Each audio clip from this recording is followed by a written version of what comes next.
Join us for an exclusive behind-the-scenes look at the next installment of the most celebrated RTS franchise of all time.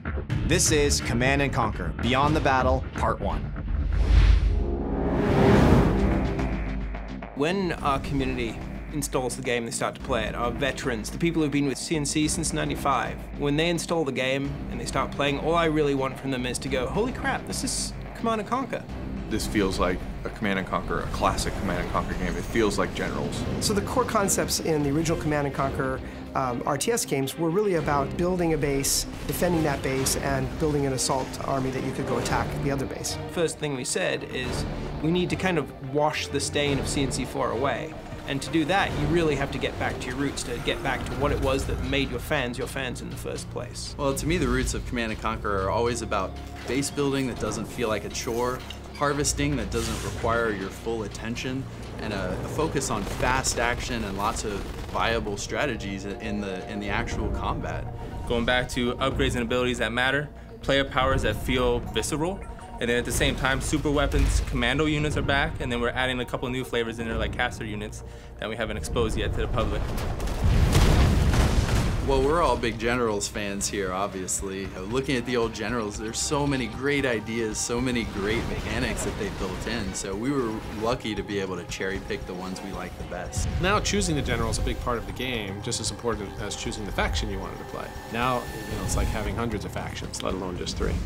Each general will have its own set of abilities, upgrades, even player powers will change as well.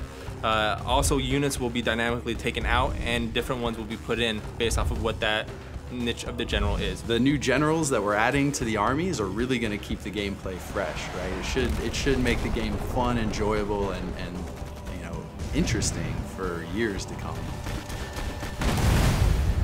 So what I really find exciting about the next Command & Conquer is that this is a product that's going to be aimed directly to consumers, going directly to consumers and appealing to them for the success of the product, but more importantly for the feedback. So fan feedback and metrics are absolutely amazing now in a connected environment. In the past, we just made a game, we put it in a box, we got the feedback years later, we could make a change in a sequel. Today, we can hear the fans immediately, we can look at the data, we can change stuff daily, weekly, monthly. We can engage in this sort of ongoing conversation with our fan base, where if, say there's a general that we put out that we didn't balance quite right, we will get that feedback immediately. It's not like we're gonna be like, okay, well, when we do the expansion pack or in a patch in 3 months, we'll fix this.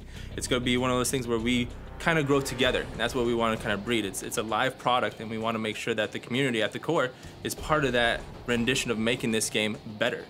This is ultimately the fans' game, and we're looking forward to making the game better with them. Absolutely, I'll play the new Command & Conquer when it comes out. I'm anxiously awaiting it, actually. Our #1 priority has always been to make this a really fun, excellent game. Everybody on the dev team loves the game, and they're doing the work where their heart is. So a lot of the times people stay late just to make sure that they make a better game because they care about what the franchise is. Everybody wants to make sure that they make the game that the community would love, and we're on the same page on trying to make it the best CNC possible. Hopefully after doing this, I'll be on the beta, right guys?